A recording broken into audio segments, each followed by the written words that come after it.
El cristiano y la autonegación. Ese es el tema para el día de hoy. Venimos para los hermanos que vienen por primera vez o que nos visitan. Estamos hace ya casi año y medio aproximadamente. Estamos en una serie sobre el Sermón del Monte y hemos venido exponiendo versículo por versículo.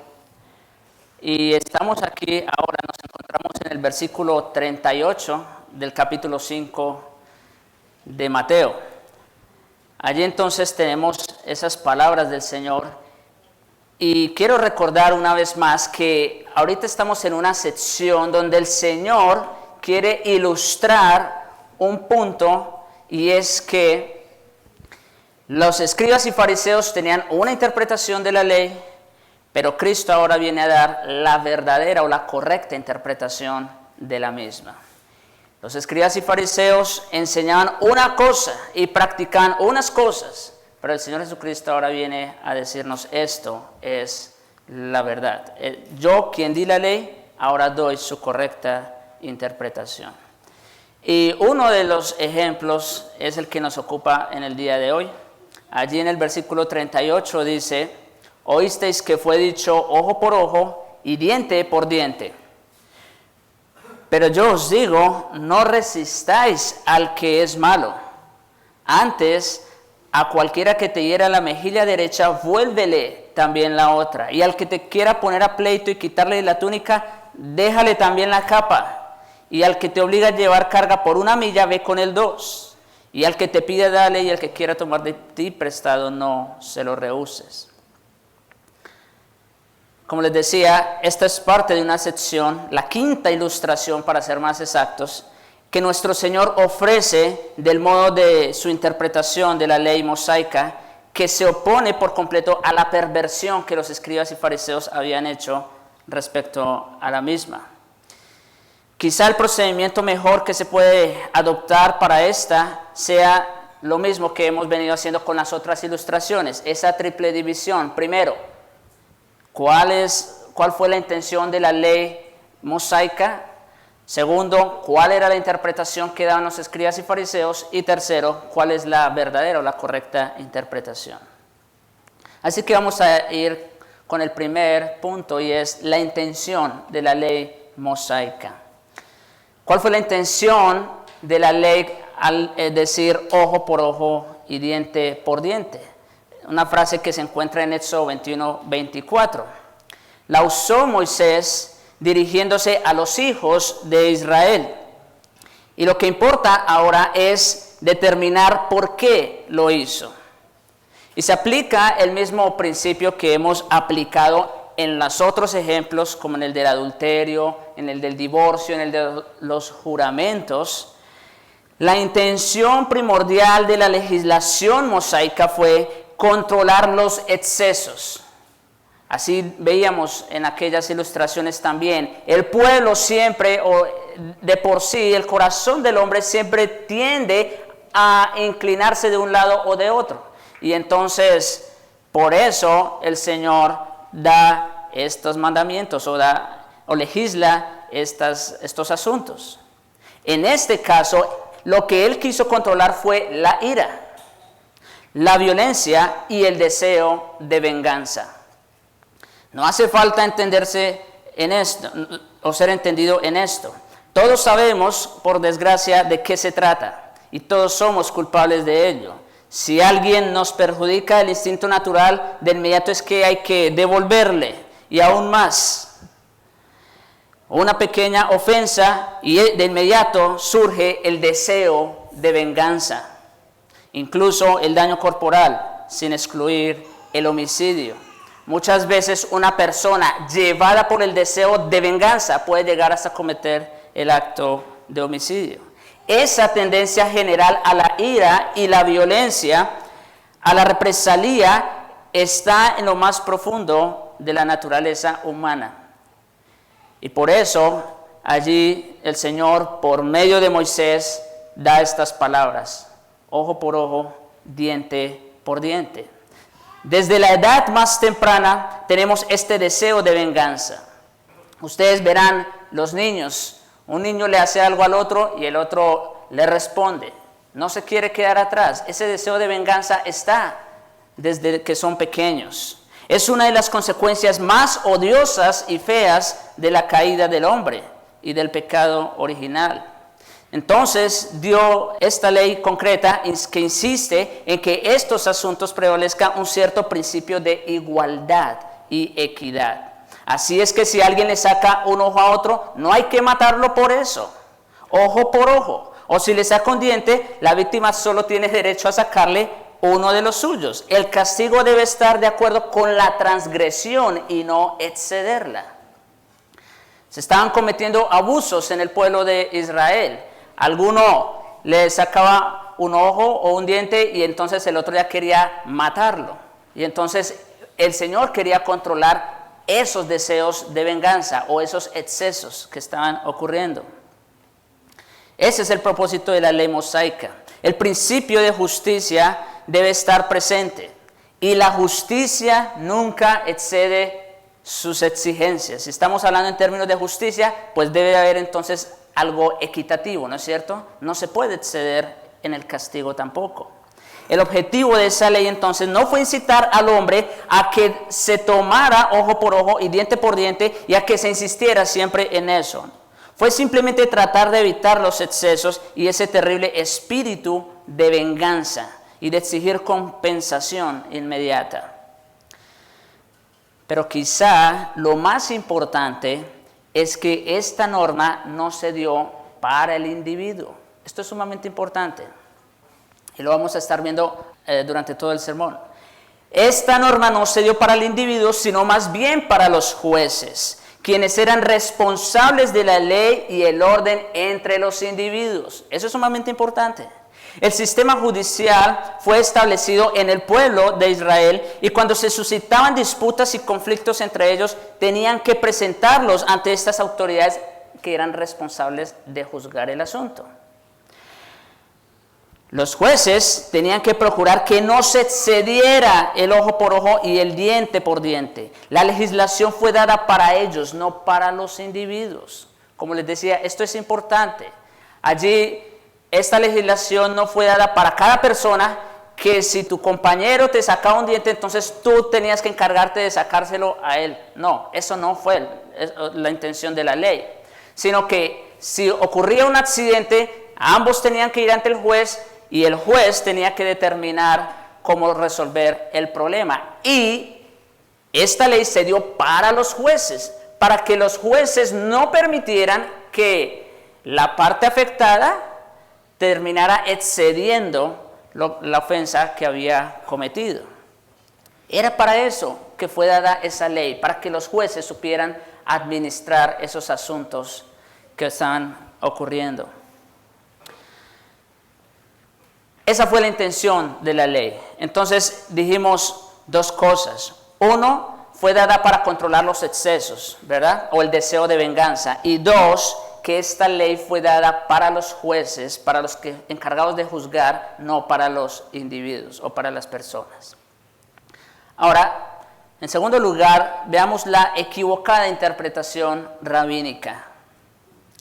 Respecto a la enseñanza de los escribas y fariseos, su principal problema era que tendían a hacer caso omiso del hecho de que esta enseñanza era solo para los jueces. ¿Ven por qué es importante lo que dije hace un momento?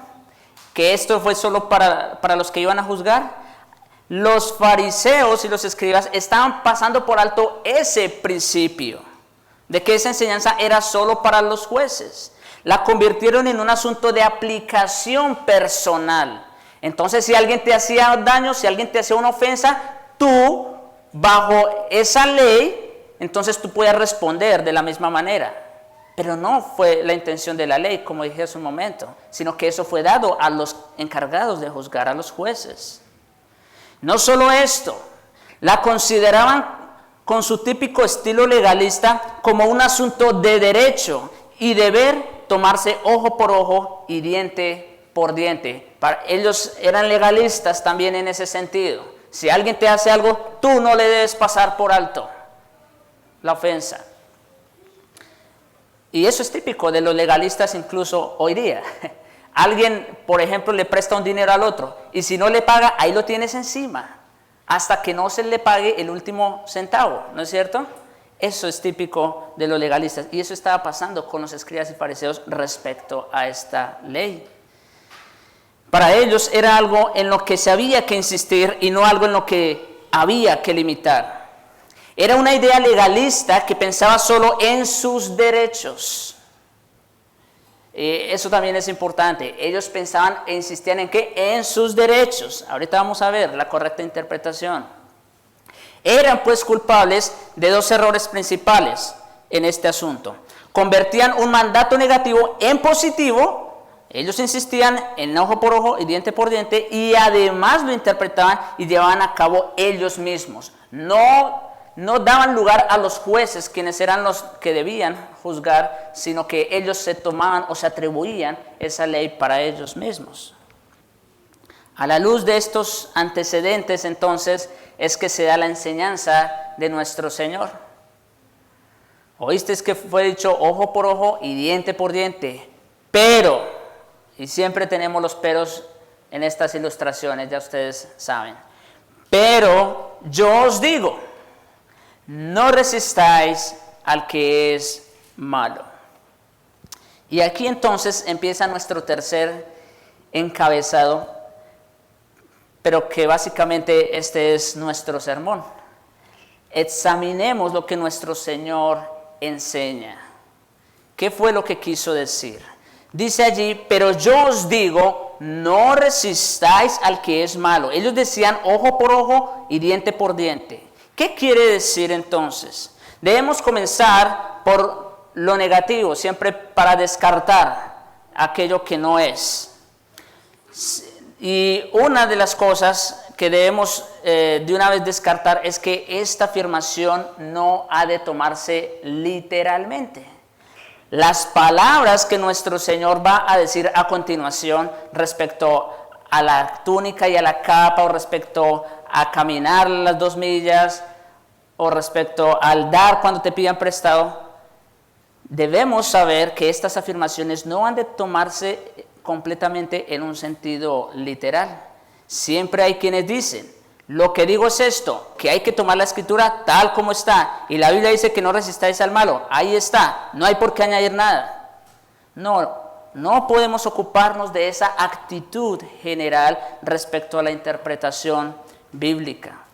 Pero sería muy fácil demostrar que si se aplicara en forma rigurosa, llegaríamos a interpretaciones no solo ridículas, sino imposibles. Y llegaríamos al legalismo de los escribas y fariseos. Así que vamos a ir con cuidado. ¿Qué fue lo que quiso decir el Señor con estas afirmaciones? Pero por otro lado, permítame una vez más recordar el contexto de estas afirmaciones. El principio básico es que esta enseñanza no es para las naciones o para el mundo, las enseñanzas que va a dar nuestro Señor aquí. Más aún, podemos agregar que esta enseñanza no se aplica para nada al que no es cristiano. Esto es importante. Las palabras que va a decir nuestro Señor se aplican de manera específica y particular únicamente a los creyentes. Y ya vamos a ver por qué. En esto vemos la importancia del orden. Así es como habéis de vivir, dice el Señor a sus oyentes. Pero ¿a quiénes habla? Bueno, debemos saber, como digo, el contexto. Acuérdense, el Sermón del Monte no empezó con estos mandamientos o con estas ordenanzas. El Sermón del Monte empezó con las bienaventuranzas, donde se ha descrito quiénes son los ciudadanos o las personas que hacen parte del reino de Cristo, porque es a ellos a quienes va dirigido este sermón. Y de hecho, si miramos un poco atrás a las bienaventuranzas, debemos recordar que lo primero que se dijo de ellos es que son pobres en espíritu. En otras palabras, están perfectamente conscientes de su incapacidad total. Están conscientes de que son pecadores y de que nada pueden hacer delante de Dios. Son los que lloran por sus pecados. Han llegado a comprender el pecado como el principio interno que corrompe toda la vida y a causa de ello lloran. Son los mansos, son los que tienen ese espíritu que es la antítesis misma de este mundo. Son los que tienen hambre y sed de justicia y así sucesivamente. Es a estas personas que van dirigidas estas palabras. Pasamos entonces a los detalles. Nuestro Señor no nos da en este pasaje una lista completa de lo que tenemos que hacer en ciertas circunstancias o situaciones que nos presenta la vida. No, nos dice primero que hemos de morir al yo. Y aquí entonces, hermanos, llegamos al principio general que establece nuestro Señor en estas 4 afirmaciones que vamos a ver a continuación. Por eso el título del sermón, el cristiano y la autonegación. Nos dice primero que hemos de morir al yo. ¿Qué significa esto? Bueno, nada hay más trágico que la forma en que muchos cuando llegan a este pasaje se fijan tanto en los detalles y están tan dispuestos a argumentar sobre si está bien o mal hacer esto o aquello que pierden por completo de vista el gran principio que este texto contiene. Y a saber es la actitud respecto de sí mismo. ¿Cuál es la actitud que tienes respecto de ti mismo? Eso es muy importante en las afirmaciones que vamos a ver de nuestro Señor. Porque no cualquiera está dispuesto a llevar la carga por 2 millas. O no cualquiera está dispuesto a dar la capa cuando le pidan la túnica.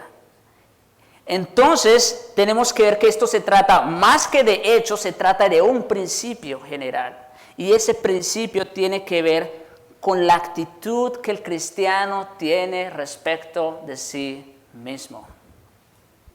Estas ilustraciones las emplea nuestro Señor simplemente para poner de manifiesto su enseñanza respecto a ese gran principio básico. Vosotros, viene a decir, debéis tener una idea justa de vosotros mismos. Y cuando decimos una idea justa, es en el sentido estricto de la palabra. Nosotros, por lo general, tendemos a tener una idea mucho más grande, mucho más elevada respecto de nosotros mismos. ¿No es verdad? Siempre es así. Cuando estamos hablando de un tema o estamos en una discusión, siempre creemos tener la razón. ¿Y por qué? Porque es que tenemos una idea tan elevada de nosotros que creemos que somos los únicos que tenemos la razón. ¿No es verdad? Bueno, eso es precisamente lo que el Señor viene a decir aquí en este texto. Por lo tanto, debemos concentrarnos no tanto en las acciones como en el espíritu que conduce a la acción. Este párrafo nos enseña cómo hacerlo y nos indica algunas formas en que podemos probarnos. Esto es muy importante. Podemos probarnos para ver si estamos muriendo al yo o no. Las afirmaciones que vamos a ver de nuestro Señor no es para que las tomamos, como decía hace un momento, en una forma legalista y nos pongamos a hacer eso así y así, sino que esas son más bien unas pruebas o unas evidencias de si realmente hemos muerto al yo o todavía no. Eso quería decirlo y quiero que quede muy claro antes de empezar las palabras del Señor. Ahora bien, vamos ahora sí a la primera afirmación. El primer ejemplo es todo eso a lo que nos solemos referir como volver la otra mejilla. Miren ustedes allá. Pero yo os digo, no resistáis al que es malo. Antes, a cualquiera que te hiera en la mejilla derecha, vuélvele también la otra. ¿Qué quiere decir esto a la luz de los principios que hemos enunciado antes? ¿Quiere decir literalmente que si alguien nos pega, entonces tenemos que ponerle la otra mejilla para que no siga pegando? Bueno, ni el Señor mismo lo hizo en cierto grado o en cierta manera. Quiere decir que debemos quitarnos el espíritu de represalia, del deseo de defendernos y de vengarnos por cualquier agravio que se nos haga. Repito, porque esta es la definición de las palabras de nuestro Señor. Quiere decir, cuando el Señor dice, al que te hiere una mejilla, la mejilla derecha, vuélvele también la otra. Quiere decir que debemos quitarnos el espíritu de represalia, del deseo de defendernos y de vengarnos por cualquier agravio que se nos haga. Nuestro Señor comienza en el nivel físico. Imagina a alguien que se acerca y sin provocación alguna nos golpea en la mejilla derecha. El instinto natural nos impulsa de inmediato ¿a qué? A devolver el golpe, ¿no es cierto? Eso es lo natural que pasaría. En cuanto recibo el golpe, quiero contestar. De esto trata nuestro Señor y dice categóricamente que no debemos actuar así. Aquí el Señor está tratando cuando algo afecta a tu persona. Por eso lo dice en un sentido físico. Cuando te golpean la mejilla, cuando te golpean la cara. Cuando alguien ofende a tu persona, ¿cómo respondes? Eso es lo que el Señor está o quiere atacar aquí. Y debemos recordar esta frase que muchos sabemos, pero que parece que no se toma tan en cuenta a la hora de la práctica. Mía es la venganza, yo pagaré, dice el Señor. Cuando alguien nos hiera en la mejilla o cuando alguien nos hiera a nuestra persona, no solo físicamente, sino con palabras, debiéramos pensar inmediatamente en estas palabras del Señor. Mía es la venganza, yo pagaré. O sea, no nos corresponde a nosotros tomar también nuestra mano y devolver a la persona. No nos corresponde a nosotros devolver con palabras una ofensa a mi persona. ¿Eso a quién le corresponde? Acuérdense que en Israel, esas palabras de ojo por ojo y diente por diente fueron dadas a ¿quiénes? ¿A las personas? No, fueron dadas a ¿quiénes? A los jueces, a los encargados de juzgar. Ahora, ya no tenemos jueces como en el Antiguo Testamento. ¿Quién es el juez ahora? Dios mismo. Por lo tanto, ya no me corresponde a mí tomar represalia de una acción contra mi persona, sino que debo darle esa prerrogativa únicamente al juez que todo lo juzga. Un caso en las Escrituras es el caso de David. Miren conmigo rápidamente, Primera de Samuel, capítulo 24. Primera de Samuel 24. Ustedes conocen la historia, saben el contexto. Ustedes saben que Saúl procuraba la muerte de David, ¿no es cierto? A toda costa, de frente, procuraba su muerte. ¿Por qué? Pues porque el reinado ya le había sido quitado y le había sido dado a David. Bueno, Samuel ya lo había hecho, aunque David todavía no era rey, pero Saúl ya sabía eso, ¿verdad? Y entonces Saúl, encendido en su ira, en su enojo, en sus celos, en su envidia, procuraba la muerte de David, porque sabía que él era el que lo iba a sustituir. Sin embargo, veamos aquí un ejemplo de cómo David, aún teniendo la oportunidad en sus manos, no procuró la venganza. Primera de Samuel 24, dice allí, miremos versículo 2. Y tomando Saúl 3,000 hombres escogidos de todo Israel, fue en busca de David. Noten cuáles eran las intenciones de Saúl. Iba a buscarlo. Y de sus hombres por las cumbres de los peñascos de las cabras monteses. Y cuando llegó a un redil de ovejas en el camino donde había una cueva, entró Saúl en ella para cubrir sus pies. Y David y sus hombres estaban sentados en los rincones de la cueva. Qué cerca estuvo Saúl de encontrar a David, ¿no?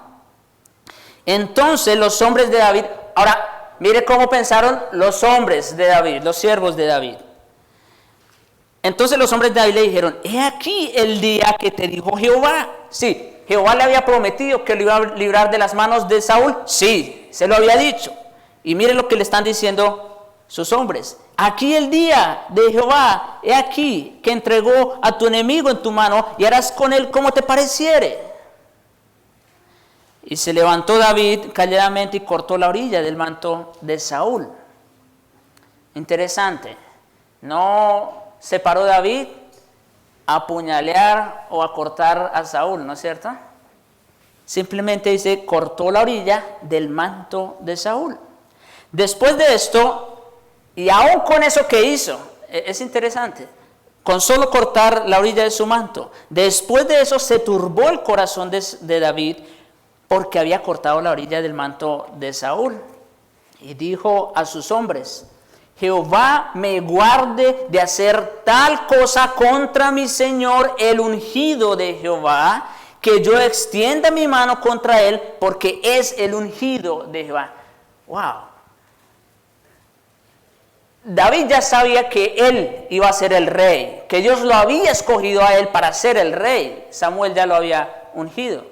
Y como quiera, todavía no había llegado la hora. David sabía que no le correspondía a él quitar a Saúl del reino, sino que eso le correspondía a Dios. Y por eso esas palabras y esa actitud, el Señor me guarde de hacer tal cosa contra mi Señor, el ungido de Jehová. Así reprimió David a sus hombres con palabras y no les permitió que se levantasen contra Saúl. Pero miren versículos 12. Bueno, sigamos allí.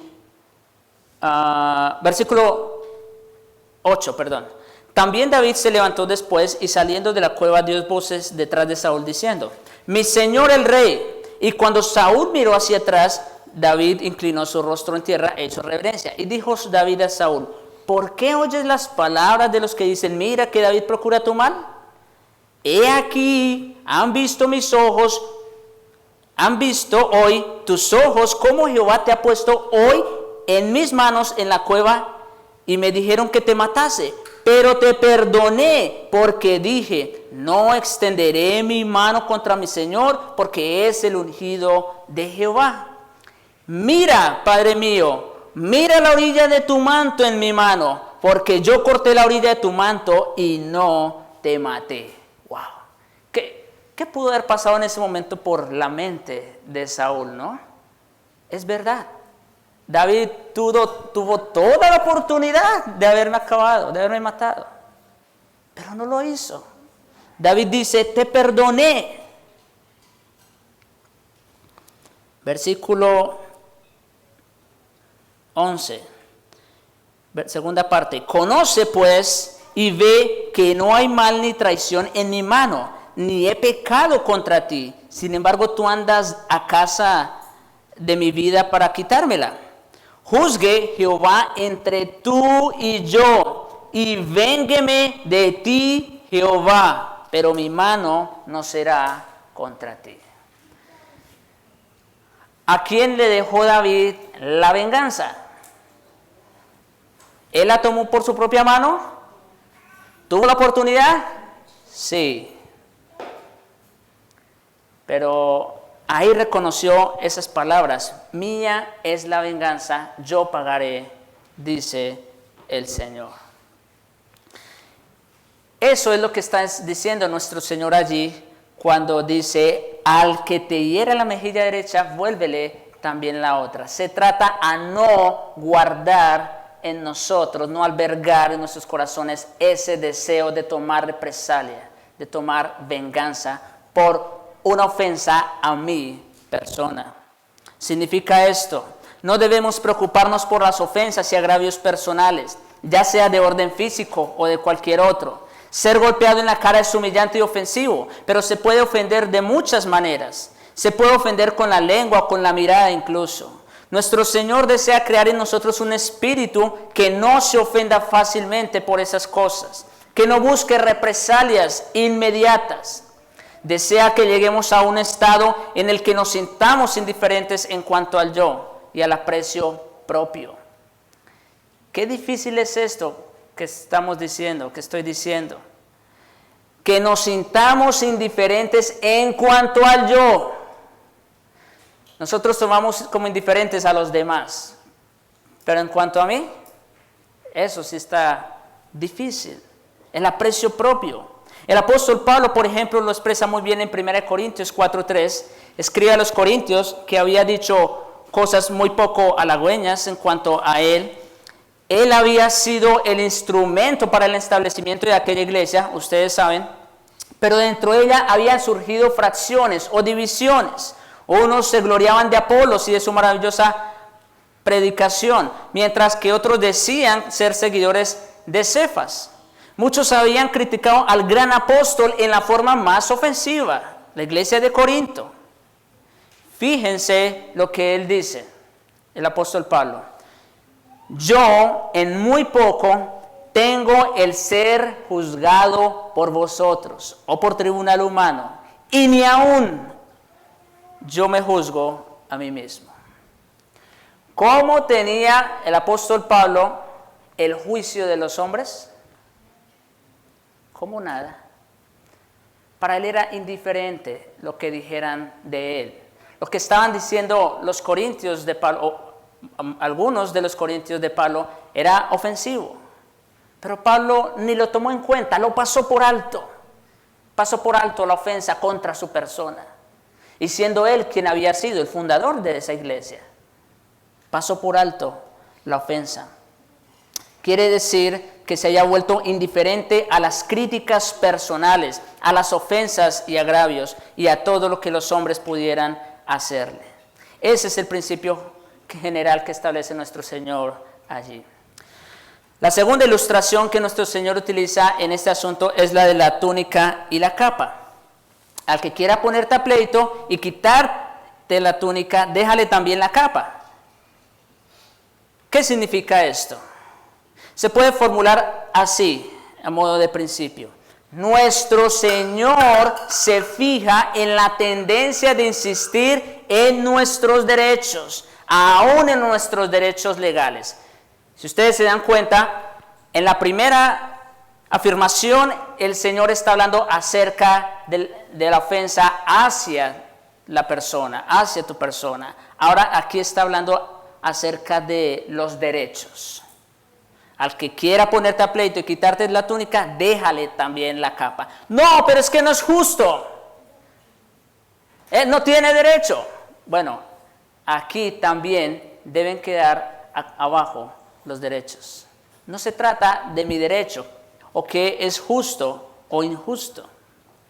Da el ejemplo, el hombre que levanta pleito delante de un tribunal para quedarse con mi túnica. Según la ley judía, no se podía levantar pleito a nadie por quitarle la capa, aunque era legal hacerlo por la túnica. Pero nuestro Señor dice, al que quiera ponerte a pleito y quitarle la túnica, déjale también la capa. Aquella que no era justo dársela, pues también dásela. También esta es una cuestión difícil y la única forma de resolver el problema es fijarse bien en el principio, que es esta tendencia de exigir siempre los derechos legales. Siempre queremos poner nuestros derechos por delante, ¿no es cierto? Hay quienes no se cansan de decirnos que el verdadero problema del mundo de hoy es que todo el mundo habla de sus derechos y no de sus deberes. Nuestro Señor se ocupa de esa tendencia en este pasaje. Los hombres siempre piensan en sus derechos y dicen, todo el mundo debe respetarlos. Esos son mis derechos. Nadie se puede meter en mi círculo. Hasta ahí pueden llegar, pero no más. Esos son mis derechos. Y el Señor está rompiendo ese círculo de cristal que nos cubre. Ese es el espíritu del mundo, del hombre natural, que insiste en conseguir lo suyo. Y nuestro Señor dice que eso no corresponde al espíritu cristiano. que no debemos insistir en nuestros derechos legales. Incluso a veces vamos a sufrir injusticias por ello. Esta es la formulación escueta del principio, pero una vez más debemos explicarlo. Hay pasajes en la Escritura que son muy importantes. Por ejemplo, nuestro Señor dice aquí, al que quiera ponerte a pleito y quitarle la túnica, déjale también la capa. Pero también dice, si tu hermano peca contra ti, en otro pasaje, en Mateo 18, si tu hermano peca contra ti, ve y repréndele estando tú y él solos. Si te oyeras, ganado a tu hermano, si no, dilo a otros testigos. Si no los oyere a ellos, dilo en la iglesia, y si no oyere a la iglesia, tenle por gentil y publicano. ¿Cómo podemos, o cómo la Biblia más bien concilia ambas cosas? Por un lado, el Señor está diciendo, al que te pida la túnica, dale también la capa. Pero aquí en otro texto dice, si algún hermano peca contra ti, ve y repréndele. ¿Qué quiere decir el Señor allí? Bueno, nuestro Señor en el Sermón del Monte parece decirnos que siempre hay que presentar la otra mejilla y que si alguien nos pone a pleito para quitarnos la túnica, que debemos darle también la capa. Pero él mismo, cuando lo golpean en la cara, no presenta la otra mejilla, sino que protesta. Eso también es interesante. Cuando uno de los soldados la bofetea, ustedes recordarán ese pasaje cuando dice, ¿por qué me golpeas? ¿Recuerdan? Es interesante. ¿Por qué? Bueno, porque es que el Señor allí no estaba defendiendo sus derechos, para nada. O cuando el Señor dice que si algún hermano peca contra ti, ve y repréndele. El Señor no está diciendo, defiende tus derechos. Y nosotros vimos eso muy claro en la clase de eclesiología. No se trata de algo tanto personal, sino que se trata de un pecado como tal, ¿no es cierto? ¿Qué quiere decir nuestro Señor o qué enseña entonces? Bueno, la razón por la que el Señor le responde así al soldado es porque ellos de esa manera estaban incumpliendo una ley, estaban quebrantando la ley. El Señor no respondió tanto porque le ofendieran a él, a su persona o sus derechos, sino que el Señor lo hizo porque estaban quebrantando la ley. El Señor era hacerle ver que estaban haciendo mal con lo que estaban haciendo. Lo que nuestro Señor hizo fue censurar que se violara la ley e hizo la protesta para defender la ley. Dijo a esos hombres, de hecho, ¿sabéis que golpeándome así violáis la ley? El Señor no dijo, ¿por qué me ofendéis? No, el Señor no perdió los estribos en ningún momento. Lo que vemos es que el Señor quería recordarle a esos hombres la dignidad y el honor de la ley. Por eso fue que respondió de esa manera. Así que, hermanos, cuando se trate de nuestros derechos, cuando se trate de nuestra persona, no nos preocupemos tanto por defender eso, porque en realidad no tenemos derecho alguno. Pero cuando se trate de la ley, cuando se trate de la justicia, por ello sí debemos levantar protesta. Cuando veamos que se está quebrantando una ley, por eso vuelvo a insistir en las palabras del Señor, si un hermano peca, cuando veamos que hay pecado, ahí sí tenemos derecho de levantarnos. Pero cuando se trate de nosotros, cuando se trate de mis derechos, debemos dejárselo al Señor. El siguiente principio, en tercer lugar, implica la idea de ir la segunda milla. Dice allí, a cualquiera que te obligue a llegar carga por una milla, ve con él 2. Esto hay que explicarlo así. Este obligar a andar una milla es una alusión a la costumbre muy común en el mundo antiguo, por medio de la cual un gobierno tenía derecho de mandar a un hombre en cuestión de transporte. Sí, podían de pronto llevar unos soldados una carga y ellos podían decirle a un hombre, mira, llévame esta carga por una milla. Y allá podían tomar a otro hombre y decirle, llévamela otra milla, y así sucesivamente. Eso era, vamos a decir, parte de una legislación antigua de los gobiernos que tomaban como posesión suya otros territorios. Había que transportar cierta carga, de modo que las autoridades tenían el derecho de mandar a un hombre a cualquier parte y de hacerlo llevar dicha carga desde ese lugar hasta la siguiente etapa. Luego mandaban a otro para que la llevara a otra etapa, y así sucesivamente. Este derecho lo ejercía sobre todo un país al que había conquistado. En el caso de Palestina, que era donde se encontraba el Señor Jesús y donde dio este discurso, el ejército romano controlaba la vida de los judíos y con frecuencia hacían eso. Quizás alguien se hallaba ocupado en algo personal cuando de repente se presentaba un pelotón de soldados y le decían, debes llevar esta carga hasta la siguiente milla. Y no podían decir que no, porque en cierta manera estaban bajo el dominio de ese imperio. Y lo que el Señor está diciendo allí es que cuando el Señor quiere traer ese ejemplo, ¿no?, para establecer el principio. Lo que el Señor está diciendo allí es, si te piden a ti que lleven esa carga por 1 milla, no le repliques, no le respondas.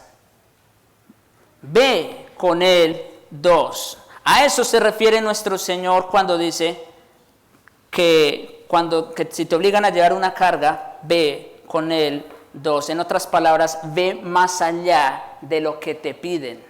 Ve más allá de lo que te piden. Y como les decía hace un momento, pueden ser cosas que parecen injustas. Pero Señor, ¿por qué me toca llevar a mí la carga de otro? Si es que no es mía. Ve con el 2. Estamos de nuevo frente a algo muy importante y práctico. Alguien puede decir, es que no es justo. ¿Por qué me toca llevar cargas que no son mías? El principio, hermanos, es que no solo hemos de hacer lo que se nos pide, sino ir más allá en el espíritu de la enseñanza de nuestro Señor. Este pasaje se refiere al enojo natural del hombre ante las exigencias que le hace el gobierno. Y quizás a nosotros ya no nos pidan que llevemos cargas como lo hacían antes, ¿verdad? Se refiere al odio que sentimos por las leyes que no nos gustan, a las que nos hemos opuesto. ¿Qué podemos decir, por ejemplo, nosotros respecto al asunto de los impuestos? ¿No es cierto? Ese es un área de la persona en la cual no nos gusta que nos toquen, ¿no es cierto? Pero esas son leyes. ¿Y qué dice el Señor que debemos hacer nosotros con respecto a las leyes o a las autoridades que están sobre nosotros?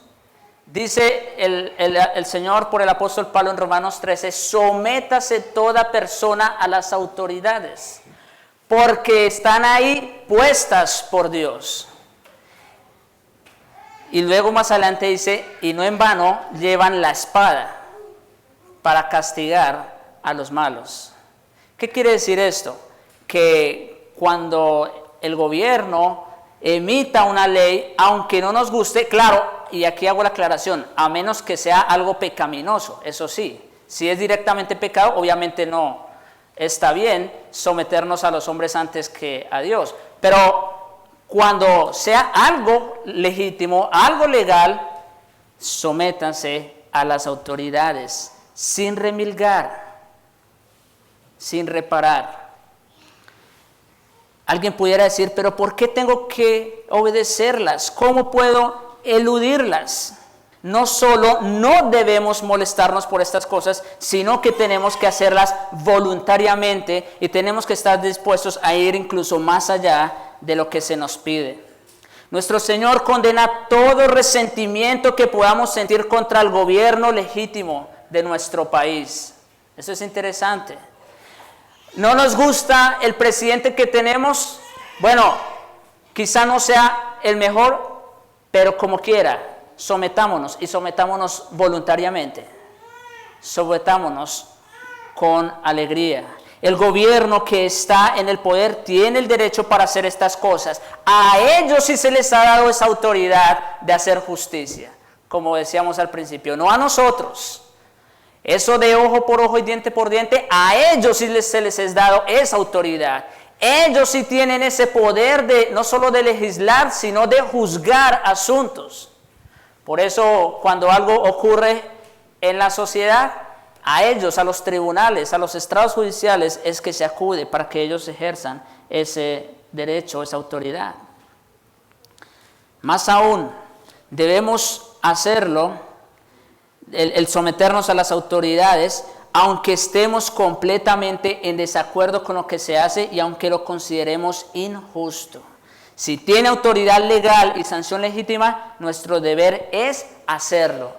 Y no solo hacerlo, sino hacerlo voluntariamente, de buena manera. El último punto, la última afirmación, es la cuestión del dar y prestar. Dice el Señor allí, al que te pida, dale, y al que quiera tomar de ti prestado, no le rehuses. ¿Ven? También esto se podría interpretar de una forma literal y mecánica, de modo que lo que va a resultar es algo ridículo, vamos a decir. Pero lo que se quiere decir se puede expresar así. Hermanos, esto tiene que ver con la autonegación.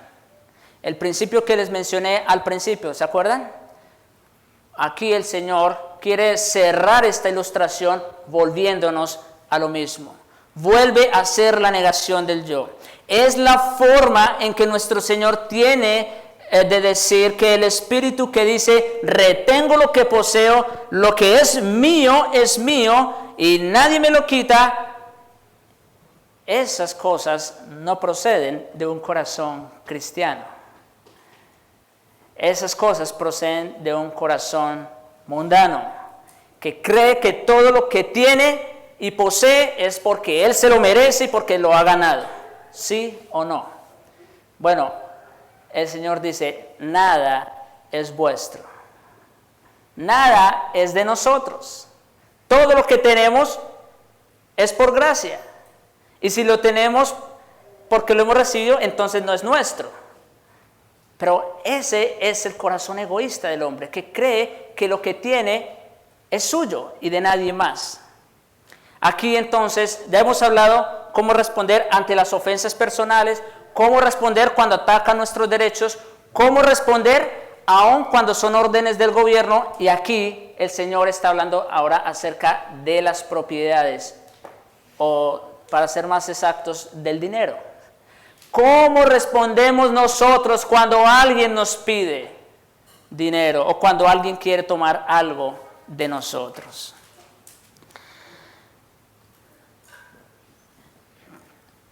El Señor censura el espíritu equivocado de quienes siempre piensan en sí mismos, ya sea que reciban un golpe en la cara, ya sea que les quiten la túnica, ya sea que sean obligados a cargar algo o a dar de lo suyo para ayudar a algún necesitado. Visto el principio o recordado el principio, pasemos ahora sí a la salvedad. ¿Quiere decir nuestro Señor que debemos prestar o dar dinero a todo el que nos pida? Por supuesto que no. Tampoco, dijimos al principio, esto se puede tomar en una forma literal, ¿no es cierto?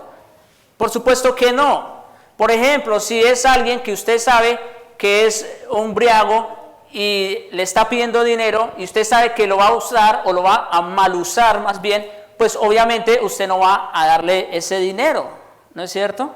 Además, si nosotros prestamos a cualquier persona que nos pida, simplemente vamos a ir a la bancarrota, ¿no es cierto? El Señor aquí no está estableciendo principios de economía, no, de eso no se trata. Aquí el Señor está hablando de la autonegación, de un corazón, de una persona que se da a sí misma por el bien de los necesitados. En lo que piensa nuestro Señor es en la tendencia de no ayudar realmente a los que necesitan por razón del yo y de ese espíritu egoísta. Podemos expresarlo así: siempre debemos estar dispuestos a hacer, escuchar y a otorgar el beneficio de la duda. No es algo que debemos hacer en una forma mecánica e irreflexiva. Debemos pensar y decir, si este hombre está necesitado, mi deber es ayudarlo, si estoy en condiciones de hacerlo. Siempre que alguien nos pida ayuda económica o de alguna propiedad, claro que tenemos que pensarlo. ¿Realmente esta persona está necesitada, está urgida de eso? Y si lo está, entonces no solo es nuestro derecho, sino que es nuestro deber ayudar a esa persona. Mire cómo lo dice el apóstol Juan en su primera carta, capítulo 3, versículos 17 al 18. Dice, esto es muy importante, hermanos, el que tiene bienes en este mundo, oye eso, el que tiene bienes en este mundo y ve a su hermano tener necesidad, esa es la condición para ayudar. Ver a su hermano tener necesidad. Pero ¿qué dice de aquel que tiene bienes en este mundo y ve a su hermano tener necesidad? Dice, y cierra contra él su corazón, ¿cómo mora el amor de Dios en él? No puede ser que alguien que tiene bienes en este mundo o tiene dinero en este mundo y ve a su hermano en necesidad, no le pueda prestar unos pesos para salir de los apuros. Eso no es de creyentes tampoco. Eso deja en mal el nombre de Dios. Mire allí como dice, ¿cómo mora el amor de Dios en él? Hijitos míos, no amemos de palabra ni de lengua. Yo te amo, pero ve tú a conseguirte el dinero. No, ese no es amor. Hijitos míos, no amemos de palabra ni de lengua, sino de hecho y de verdad. En eso se demuestra el amor hacia el necesitado. Cuando hay una necesidad, cuando el hermano viene a nosotros y dice, mira, estoy pasando por esto y no tengo cómo cubrir este gasto, nosotros nos damos a nosotros mismos. Esa es la forma de proceder. El que tiene bienes en este mundo y ve a su hermano tener necesidad. Esa también es la condición, como les decía, ¿no? Tener necesidad. No es pedir dinero, pedir prestado para mejorar su carro o su casa. No estamos hablando de eso. Estamos hablando de necesidad, ¿no es cierto? El hombre que está bajo la influencia de la bebida y nos pide dinero, pues no está necesitado. Como tampoco lo está la persona que es demasiado perezosa para trabajar y vive de pedir, ¿verdad? Pablo dice de esos tales que si alguno no quiere trabajar, pues que tampoco coma. Eso también es verdad, por eso uno debe mirar siempre las condiciones. Bueno, pero esta persona viene cada semana a mi casa y yo veo que no va a trabajar. Bueno, entonces hay algo está mal también, ¿no es cierto? Por eso hay que evaluar la situación, hay que evaluar las circunstancias. Pero al principio, ahí está. Si veo a mi hermano en necesidad, mi deber, mi obligación es ayudarlo. El amor de Dios es un amor que se da a sí mismo para ayudar a los que están en necesidad. Pablo también en Efesios 4:28, es interesante este versículo porque allí nos deja saber uno de los propósitos del trabajo. ¿Quieren saber ustedes, hermanos, para qué trabajan? Claro, ustedes trabajan para sostener sus casas, para pagar los biles, para la comida, para las ofrendas. Pero miren lo que dice aquí. El que hurtaba, no hurte más, sino trabaje haciendo con sus manos lo que es bueno. ¿Para qué? Para que tenga que compartir con el que padece necesidad. O sea que si tú trabajas, ganas tu dinero, recibes tu cheque todas las semanas y ves a tu hermano en problemas, no puede pagar algo y tú en lugar de prestar algo, te metes la mano al bolsillo para guardar el dinero, entonces ahí hay un problema. Porque uno de los propósitos para los que trabajamos es eso, para tener que compartir con el que padece necesidad. Y Santiago, en el contexto de la fe, esto también es muy importante, nos deja saber lo siguiente. Santiago 2, 14 al 17, ese texto sí, lo busco aquí, no lo tenía. Santiago capítulo 2, versículo 14.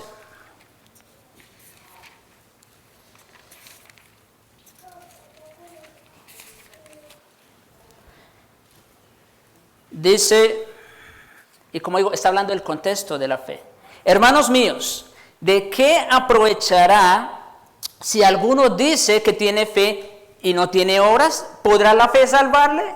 Bueno, nosotros creemos que la salvación es por sola fe, y eso es verdad, por sola fe en Cristo, eso es cierto. Pero aquí lo que Santiago cuestiona no es la salvación por la sola fe, no, ¿verdad? Vamos a ver, dice, ¿de qué aprovechará si alguno dice que tiene? Ahí está el problema. Si alguno dice que tiene fe, ese es el problema, y no tiene las obras. No porque la salvación sea por obras, sino porque las obras son el resultado de la fe, de haber creído. Entonces, ahora sí, vamos a la discusión. Si alguno dice que tiene fe y no tiene obras, ¿podrá la fe salvarle? O sea, podemos dudar entonces de la fe de ese hermano, ¿no? Y si un hermano, y mire, por eso digo, estamos hablando de la fe, y mire lo que sigue diciendo, versículo 15. Y si un hermano o una hermana están desnudos y tienen necesidad del mantenimiento de cada día, y alguno de vosotros les dice, id en paz, calentados y saciados, pero no les dais las cosas que son necesarias para el cuerpo, ¿de qué aprovecha? En otras palabras, Santiago lo que quiere es que esa fe se vea en las obras, en buenas obras. Esas obras que Dios preparó, sí, pero se tiene que ver. Por eso, versículo 17, así también la fe, si no tiene obras, es muerta en sí misma. Y note las obras a las que se está refiriendo. No se está a que yo hago esto, yo hago aquello, y soy muy estricto y muy rígido. No, ¿cuáles son las obras? La ayuda a los necesitados. Esas son las obras de las que Santiago está hablando allí. Pero si alguno dice que tiene fe, que cree en Cristo, pero no ayuda a su hermano, pues la fe del tal es muerta. O como dijo Juan hace un momento, ¿cómo mora el amor de Dios en él? No puede ser.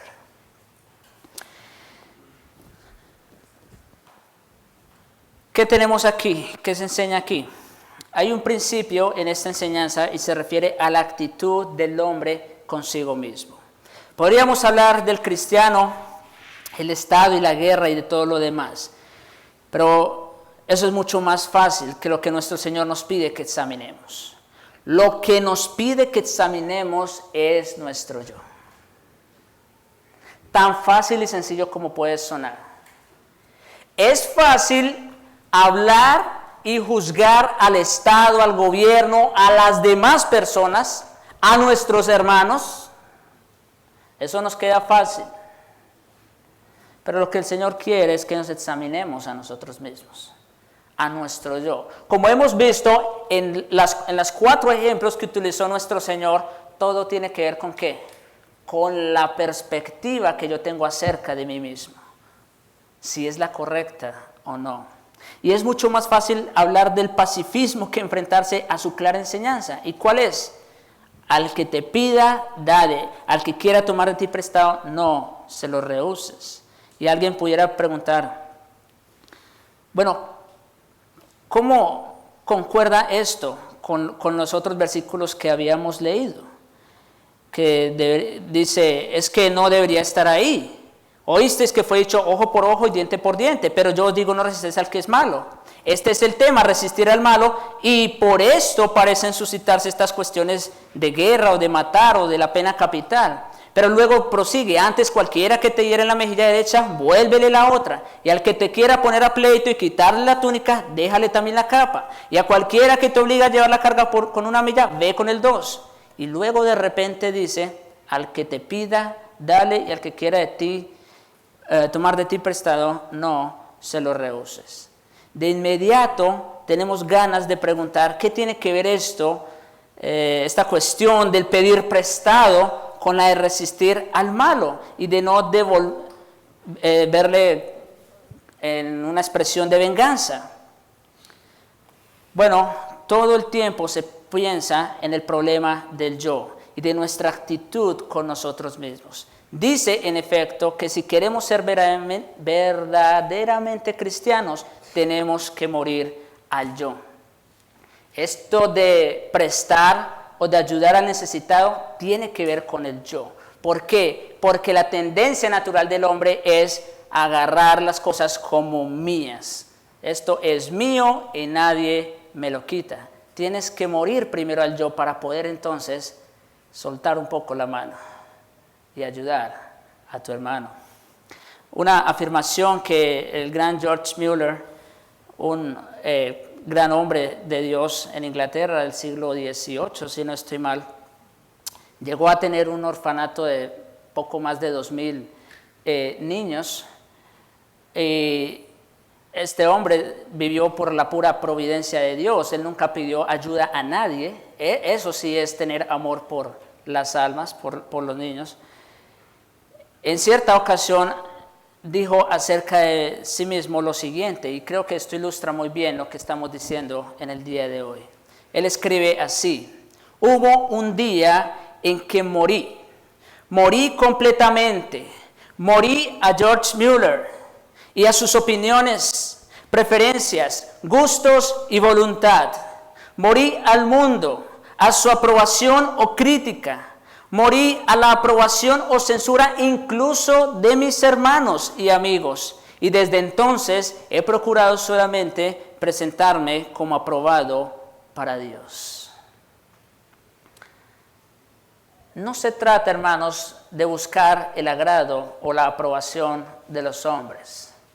Se trata principalmente de agradar y buscar la aprobación de nuestro santo Dios. Esta es una afirmación que debemos mirar muy bien. Incluso el orden en que lo dice es muy bueno. Mueller pudo morir al mundo y a su aprobación o censura, o morir incluso a la aprobación o censura de sus amigos y compañeros más íntimos. Y deberíamos decir que esto es importante, porque la razón principal de por qué él pudo morir a esas cosas fue porque él primero murió a George Mueller, murió a sí mismo. En cuanto vemos esto, no hay contradicción ninguna en las palabras de nuestro Señor. No solo está relacionando todos estos aspectos con la autonegación, sino que forma parte esencial de ellos. La tragedia de los escribas y fariseos fue que interpretaban ojo por ojo y diente por diente en una forma puramente legal, físico y material. Y siguen actuando así muchos hombres hoy día. Pero recuerden esta enseñanza sorprendente. No se trata de pena capital, de asunto de guerras, de pleitos, no. Es una cuestión espiritual. Es cuestión de toda tu actitud, sobre todo de tu actitud para contigo mismo. Y quisiera que vieras que si quieres ser verdad discípulo mío, debes morir a ti mismo. El Señor Jesús lo dice en otras palabras: quien quiera ser mi discípulo, ¿qué es lo primero que hice? Antes de seguirlo, niéguese a sí mismo. O sea, no pretendas ser un discípulo de Cristo o ser un cristiano si primero no te has negado a ti mismo, si primero no has muerto a ti mismo, si primero no hemos muerto a nuestro yo. No podemos ser discípulos de Cristo. Queremos seguir a Cristo, pero quiero seguir yo también ahí al lado de Él. No, primero niégate a ti mismo. Como dice Juan el Bautista, es necesario que yo mengüe para que Él crezca. Niégate a ti mismo. Esta es la vida a la que nos llama el Señor Jesucristo. Murió a fin de que ustedes y yo podamos vivirla. Y gracias a Dios que el Evangelio nos dice también que resucitó de nuevo y que ha enviado a la iglesia y a cada uno de los que creen en Él al Espíritu Santo, con todo su poder renovador y fortalecedor. Si tratamos de vivir esta clase de vida por nosotros mismos, estamos condenados al fracaso. Esto es importante, hermanos, lo que estoy diciendo ahorita. Si tratamos de vivir esta vida, estas afirmaciones que hizo el Señor por nuestras propias fuerzas, estamos condenados al fracaso. Lo estamos antes de comenzar siquiera. Pero con la promesa bendita del Espíritu Santo de venir a morar y actuar en nosotros, tenemos esperanza. Dios ha hecho posible esta vida. Si George Mueller pudo morir a George Mueller, ¿por qué no deberíamos y podríamos cada uno de nosotros morir a nosotros mismos? Claro que sí. Tenemos el Espíritu Santo en nosotros. Entonces, ¿por qué seguimos una vida de pecado y de orgullo? Pablo lo dice así en Gálatas 2:21. Con Cristo estoy juntamente crucificado. Estas palabras son importantes. Con Cristo estoy crucificado. ¿Y qué pasa cuando a uno lo crucifican? Muere. O sea, yo muero. Con Cristo estoy muerto. Ya no vivo yo. Ahora, ¿quién vive? El que resucitó. Cristo. Ya no vivo yo, mas Cristo vive en mí. Y lo que ahora vivo en la carne, lo vivo en la fe del Hijo de Dios, el cual me amó y se entregó a sí mismo por mí. Eso es autonegación. Finalmente, pues, y después de haber estudiado estos mandatos uno por uno y paso a paso, y una vez examinada esta enseñanza, deberíamos ver con claridad que hace falta ser un hombre nuevo para vivir esta clase de vida. Al principio lo advertí y nuevamente quiero traerlo a colación. Estas instrucciones o esta forma de vida que presenta el Señor Jesucristo en estas palabras no las puede vivir sino uno que sea cristiano verdadero. A menos que hayas nacido de nuevo no puedes vivir esa vida que propone el Señor Jesucristo.